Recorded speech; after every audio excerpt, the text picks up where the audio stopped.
14 April हा दिवस doctor Babasaheb Ambedkar जयंती म्हणून आपण साजरा करतो.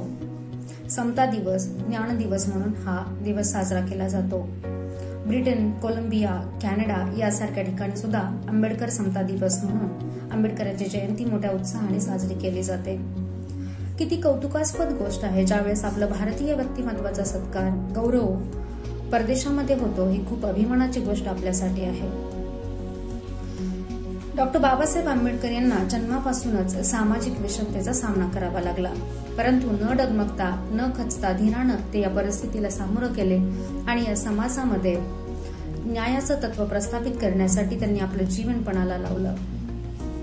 स्त्रियांच्या हक्कांसाठी विशेषतः ते लढले. त्यांना असं वाटत होतं की स्त्रियांना शैक्षणिक अधिकार, सामाजिक अधिकार मिळाले गेले पाहिजेत आणि याची तरतूद झाली केली पाहिजे आणि या तरतुदींचं जो कोणी उल्लंघन करेल त्यांना कठोरातली कठोर शिक्षा दिली गेली पाहिजे.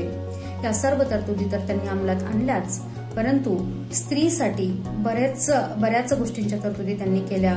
आपण पाहतो की स्त्रीला बाळंतपणासाठी हक्काच्या रजा मिळाल्या पाहिजेत हे त्यावेळेस डॉक्टर बाबासाहेब आंबेडकरांनी जाणलं आणि 2017 पर्यंत मॅटर्निटी लिव्ह फक्त 12 आठवड्यांची होती. आता ती अपडेट होऊन 26 आठवड्यांची झालेली आपण पाहायला मिळतो. परंतु त्या काळामध्ये डॉक्टर बाबासाहेब आंबेडकर यांनी याचा पाया रचला गेला होता. 1942 मध्ये ज्यावेळेस डॉक्टर बाबासाहेब आंबेडकर कायदा मंत्री होते त्यावेळेस त्यांनी एक महत्वाचा मुद्दा मांडला, तो म्हणजे समान कामासाठी समान वेतन. इतिहासामध्ये आपण पाहतो की स्त्रीने कितीही काम केलं, पुरुषांच्या खांद्याला खांदा लावून काम केलं, पुरुषांच्या बरोबरीने काम केलं, तरी स्त्रीला मिळणारं वेतन हे खूप कमी प्रमाणात होतं. म्हणून डॉक्टर बाबासाहेब आंबेडकरांनी हे जाणलं होतं की समान कामासाठी समान वेतन हा कायदा लागू केला गेला पाहिजे. त्यावर त्यांनी लक्ष केंद्रित केलं.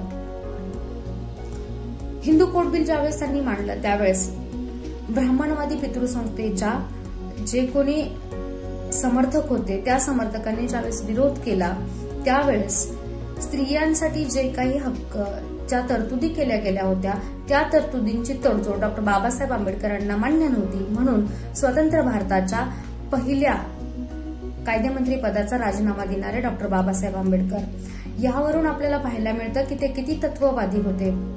स्वतःच्या विचारांशी, स्वतःच्या मताशी प्रामाणिक आणि एकनिष्ठ राहण्याची ताकद माणसाकडे असली पाहिजे हे डॉक्टर बाबासाहेब आंबेडकरांकडून आपण शिकलं गेलं पाहिजे.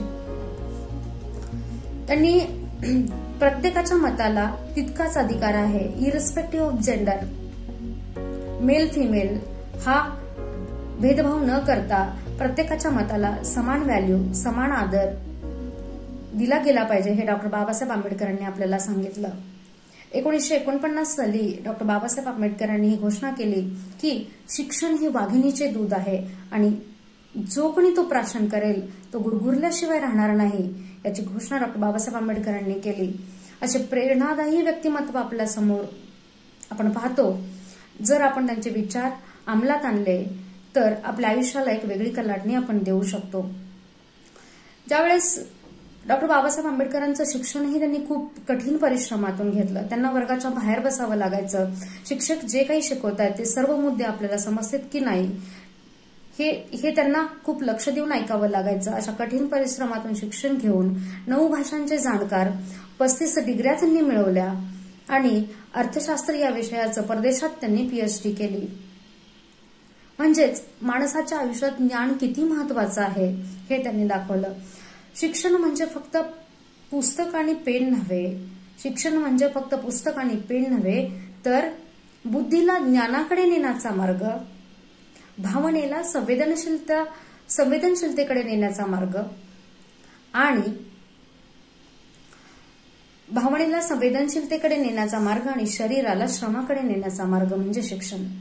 म्हणजेच बघा, बुद्धी आपण जे काही बघतो, जे काही वाचतो, जे आपल्या समोर दिसते, ज्याच्यावर आपला विश्वास आहे त्याच गोष्टी आपण अंमलात आणणं गरजेचं आहे. म्हणजेच बुद्धीला ज्ञानाकडे नेण्याचा मार्ग, भावनेला संवेदनशीलतेकडे नेण्याचा मार्ग म्हणजे तरी काय? आपण या समाजामध्ये राहतो, आपण या समाजाचं देणं लागतो. म्हणजेच ज्या तळागाळातील गोष्टी आहेत, जे समाजातील दुर्बल घटक आहेत, त्या दुर्बल घटकांकडे आपण लक्ष दिलं गेलं पाहिजे आणि आपलं आयुष्य आपण त्या गोष्टी सॉर्ट आउट करण्यासाठी पणाला लावलं गेलं पाहिजे. म्हणजेच भावनेला संवेदनशीलतेची जोड देणं गरजेचं आहे. आणि शेवटचं म्हणजे शरीराला श्रमाची जोड देणं गरजेचं आहे. आज आपण पाहतो की उच्च शिक्षित लोक सुद्धा श्रम करायला नको म्हणतात, पण जोपर्यंत आपण शरीराला श्रमाची जोड देत नाही तोपर्यंत यश मिळणं कठीण आहे. जर घवघवीत यश आपल्याला मिळवायचं असेल तर शरीराला श्रमाची जोड देणं खूप आणि खूप गरजेचं आहे. डॉक्टर बाबासाहेब आंबेडकर आपल्याला एक छान शिकवण देतात बघा. ते म्हणतात की जर तुमच्याकडे 2 नाणी असतील तर त्यातलं एक नाणं भाकरी मिळवण्यासाठी वापरा आणि दुसरं नाणं पुस्तक विकत घेण्यासाठी वापरा.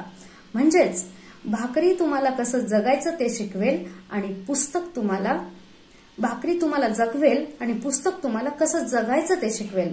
जगतो तर प्रत्येकच जण, पण त्या जगण्याला एक अर्थ असावा, त्या जगण्याला एक विचार असावा, त्या जगण्यातून या समाजासाठी महत्वपूर्ण गोष्टी केल्या गेल्या गरजेच्या आहेत. आपल्या हातून सामाजिक कार्य घडणं गरजेचं आहे.